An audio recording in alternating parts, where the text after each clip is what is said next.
Welcome to the War Room. I'm Warren Kinsella, and I'm here with Lisa Kinsella, no relation. Hi, Lisa.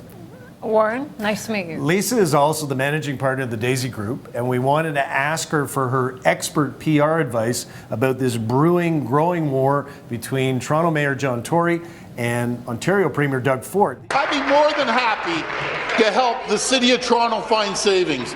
Name one efficiency, anyone in this room, one efficiency Toronto has found in the last 5-6 years. The government that says it's willing to spend hundreds of millions of dollars to rip up a contract with the beer stores in order to make corner store beer possible, but at the same time is cutting childcare and cutting public health. These guys used to be friends, Lisa. Now they're scrapping all the time, and I'm just wondering, is it good for either guy? Well, not only is it not good for either guy, it's not good for the people of Toronto. And you have the Premier of supposedly the entire province of Ontario, Doug Ford, who seems to be wholly focused on the City of Toronto. And that can't be good for anyone.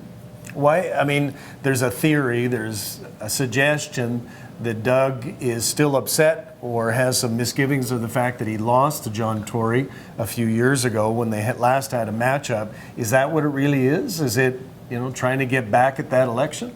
Well, it certainly looks like Doug Ford wants to be the mayor of Toronto.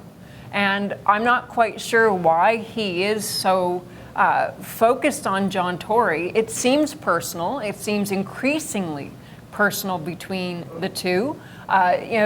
Mr. Tory, the mayor, who, of course, full disclosure, we know well, and I like him. And one of the things that people have always commented on about Mayor Tory is he has this really calm, even tone to him and how he governs, how he is the mayor.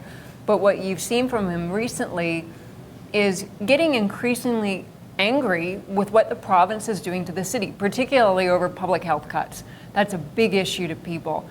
And I think because John is he's always this really nice guy, him being angry, legitimately and authentically angry, I think voters and the citizens of Toronto appreciate that because they feel like he is standing up to the bully. But does it hurt Doug Ford? Does it hurt him with his base? Well, it hurts Doug Ford because anytime he's so soundly focused on the City of Toronto, he's not focused on the province of Ontario.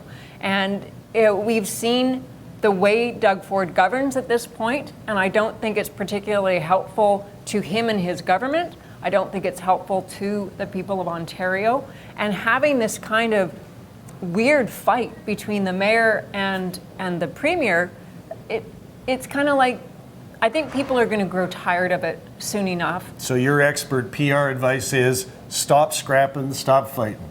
Well, I think Mr. Tory is showing us who the grown-up in the room is, and I think the onus would then be on the Premier to start making decisions that are in the best interests of the people of Toronto, the people of Ontario, and just get on with it. Move on from whatever personal grudge is between him and the mayor, or whatever perceived grudge it is. Just move on. All right, well, there you go. Thank you, Lisa, for your point of view. My suspicion is Doug Ford is probably not going to listen to it, and they're going to keep doing what they're doing. I'm not sure he listens to anyone. But it's entertaining in any way. Thanks very much for tuning in. Make sure to give us your comments and your questions on Facebook and Twitter, and thank you to Lisa. Thank you, Warren.